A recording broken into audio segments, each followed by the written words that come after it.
Hello students, welcome to next part of light. आज की class में हम मिरर फार्मूला को डिस्कस करेंगे। इससे पिछली क्लास में हमने स्मॉल यू, स्मॉल वी और स्मॉल एफ को डिस्कस किया था और साथ में साइन कन्वेंशन को भी डिस्कस किया था। तो एक बार फिर शॉर्ट में देख लेते हैं। Small u was object distance, the distance at which object is placed and it is calculated from pole. कोई भी डिस्टेंस आपको पोल से कैलकुलेट करना है, वेदर ऑब्जेक्ट डिस्टेंस हो या फिर इमेज डिस्टेंस हो। ठीक है, small V is image distance, fine, and small F is focal length. तो कंफ्यूज बिल्कुल नहीं होना। 9th क्लास में हमने यू वी और एफ से अलग अलग डेरिवेशंस देखे थे। ये हमारा इनिशियल वेलोसिटी था, ये फाइनल वेलोसिटी था, ये फ्रीक्वेंसी था। अभी क्या रहेगा? यू ऑब्जेक्ट डिस्टेंस रहेगा, वी इमेज डिस्टेंस रहेगा, एफ फोकल लेंथ रहेगा। ओके, नाउ जो हमारा मिरर फॉर्मूला है वो इन तीनों के बीच में रिलेशन देगा। अभी क्या ज़रूरत है इन तीनों के बीच के रिलेशन की?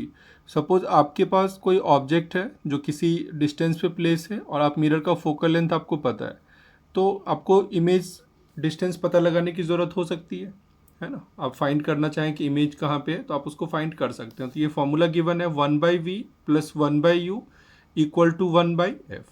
ठीक है, तो तीनों रेसिप्रोकल में रहेंगे और ऑर्डर यही रहेगा। तो इन तीनों वेरिएबल में u, v और f में कोई भी दो वेरिएबल गिवन है तो आप तीसरा वेरिएबल इजीली फाइंड कर सकते हैं। ठीक है, अब u, v और f की वैल्यूज़ तो ठीक है, कुछ वैल्यूज़ गिवन होगी, कुछ वैल्यूज़ आपको फाइंड करनी है। साइन कन्वेंशन को एक बार शॉर्ट में फिर से देख लें। मिरर के लेफ्ट में या फिर मिरर के फ्रंट में जो भी डिस्टेंसेज हैं वो सारे के सारे क्या होने वाले हैं? नेगेटिव। ठीक है, अभी इसमें एक चीज़ हमने पहले से एज्यूम किया हुआ, प्री एज्यूम क्या किया हुआ है कि मिरर जो है वो इसका फेस लेफ्ट की तरफ ही है। ठीक है, जो मिरर का फेस है वो लेफ्ट की तरफ ही है।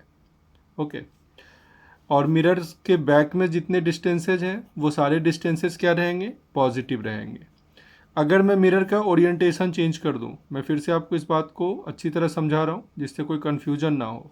ठीक है, अगर मैं ओरिएंटेशन चेंज कर दूं, अब मिरर का फ्रंट इधर हो गया तो मिरर के फ्रंट के सारे डिस्टेंस नेगेटिव और मिरर के बैक के सारे डिस्टेंस पॉजिटिव।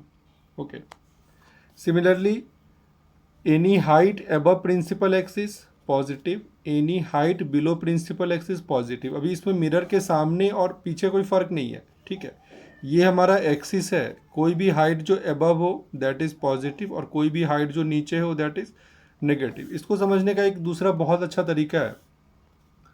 अगर हम किसी प्लांट सीड की बात करें तो प्लांट सीड से जब प्लांट फॉर्म होता है तो दो चीज़ें ग्रो करती हैं। एक तो प्लांट ऊपर की तरफ ग्रो करता है, ठीक है, और दूसरा इसका रूट नीचे की तरफ ग्रो करता है। तो बताओ कौन से डायरेक्शन को आप पॉजिटिव कहते हो और किसको नेगेटिव कहते हो? ऑब्वियसली जो प्लांट का ग्रोथ है अपवर्ड डायरेक्शन में वो क्या कहो गया? पॉजिटिव। आप उसी ग्रोथ की बात करते हो, रूट तो आपको दिखता नहीं है ना। लेकिन अगर आपसे किसी ने रूट के बारे में पूछा तो आप उसके ग्रोथ को क्या कहोगे? नेगेटिव। तो आप ये वाला एग्जाम्पल याद रखेंगे तो कभी भी आप कंफ्यूज नहीं होंगे। अपवर्ड डायरेक्शन, जैसे प्लांट का मूवमेंट था अपवर्ड डायरेक्शन में तो पॉजिटिव था, तो यहाँ भी आप क्या लेंगे? अपवर्ड डायरेक्शन को पॉजिटिव लेंगे और डाउनवर्ड को क्या लेंगे? रूट से कंपेयर करके नेगेटिव लेंगे। ठीक है, अब नेक्स्ट पॉइंट है मैग्निफिकेशन। तो मैग्निफिकेशन एक सिंपल टर्म है। मैग्निफिकेशन हम काफ़ी बार सुनते हैं, मैग्नीफाइंग या मैग्निफिकेशन ये टर्म सुनते हैं। तो इसका जनरल मतलब होता है मैग्निफिकेशन का कि किसी के साइज़ में, किसी की हाइट में, किसी के लेंथ में या फिर किसी भी प्रॉपर्टी में इंक्रीज़ होना। ठीक है, मैग्नीफाई करने को मोस्टली लोग इंक्रीज़ होना कहते हैं, लेकिन फिजिक्स में मैग्निफिकेशन का मतलब इंक्रीज होना भी हो सकता है और डिक्रीज होना भी हो सकता है, दोनों बातें हो सकती है। ठीक है, तो since we are talking about image and object, हम इन दोनों की बात करेंगे तो इन दोनों को कंपेयर करके हम चेक करेंगे कि अगर इनके साइज में कुछ चेंजेज आ रहे हैं तो वो किस कैटेगरी में आएगा? मैग्निफिकेशन। तो जस्ट डिफाइन करने के लिए, magnification is ratio of height of image to height of object. अब सपोज इमेज ऑब्जेक्ट से 2 टाइम्स है तो आप किसी को कह सकते हो ना कि 2 टाइम्स मैग्नीफाइड है, या फिर इमेज ऑब्जेक्ट से 5 टाइम्स है तो आप क्या कह सकते हो? 5 टाइम्स मैग्नीफाइड है।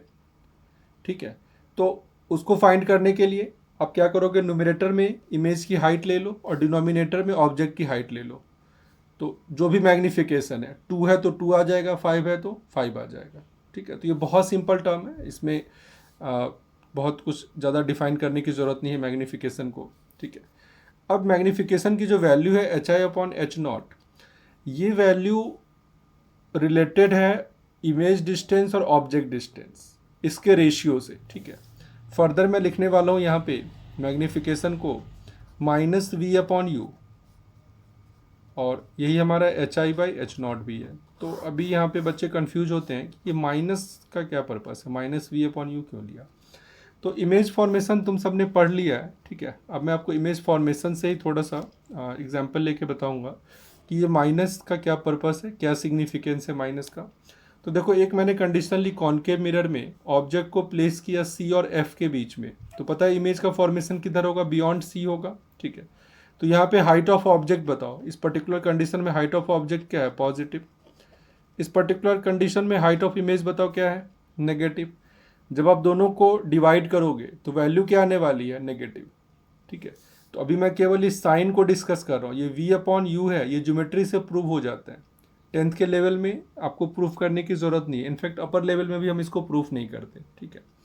कई बार क्या होता है कि हमें केवल एप्लीकेशन पढ़ने होते हैं, एप्लीकेशन ही बहुत सारे होते हैं, तो कुछ क्वांटिटीज़ को प्रूफ करने की ज़रूरत नहीं होती। तो ज्योमेट्री से ये प्रूफ होता है, ये वैल्यू तो v अपॉन यू ज्योमेट्री से प्रूफ होगा, ठीक है। ऐसा चेक किया गया कि जो हाइट ऑफ इमेज और हाइट ऑफ ऑब्जेक्ट है वो इमेज डिस्टेंस और ऑब्जेक्ट डिस्टेंस के रेशियो के भी इक्वल है। हम केवल एक्सप्लेन कर रहे हैं इस नेगेटिव साइन को, ओके। अभी कोई दूसरा एग्जांपल ले लें।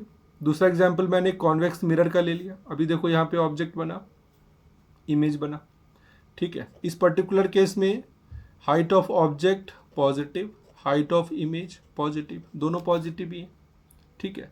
लेकिन यहाँ पे एक दूसरी बात हो रही है, ये देखिए, ये u है, u किधर है, मिरर के सामने, ये v है, v किधर है, मिरर के पीछे।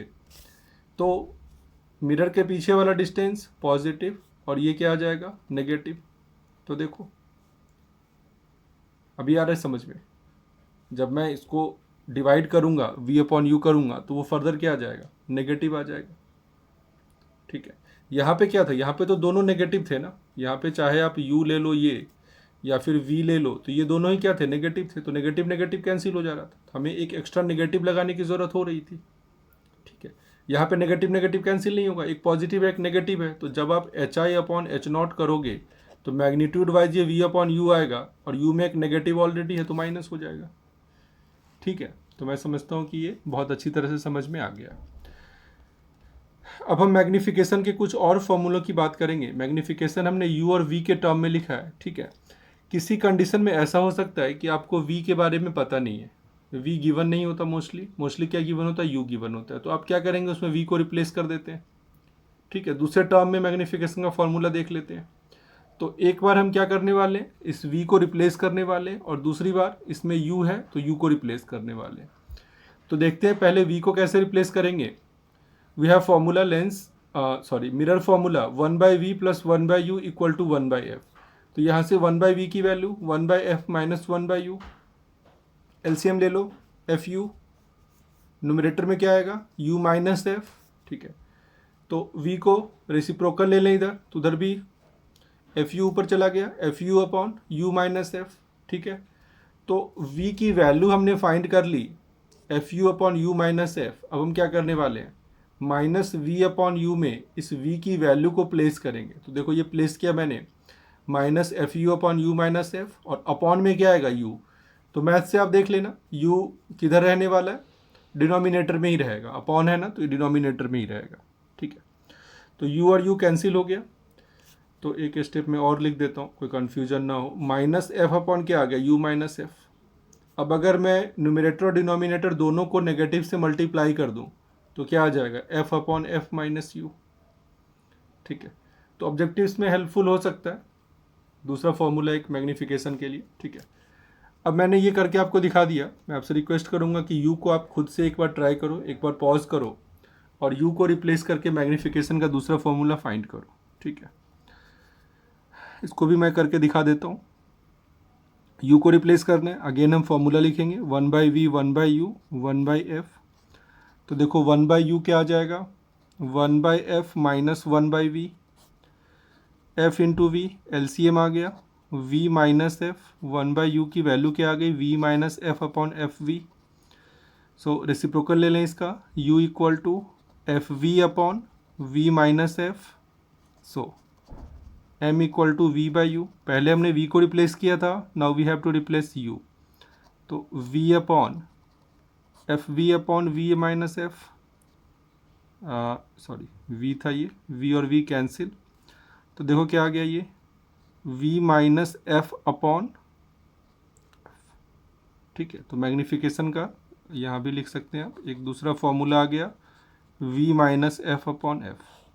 तो अब देखिए एक ऐसा फॉर्मूला जिसमें u के टर्म में गिवन है, f और u, फोकल लेंथ तो देखो हमें पता ही होता है, ऑलवेज हमें लेंस का मिरर का फोकल लेंथ पता होता है, ठीक है।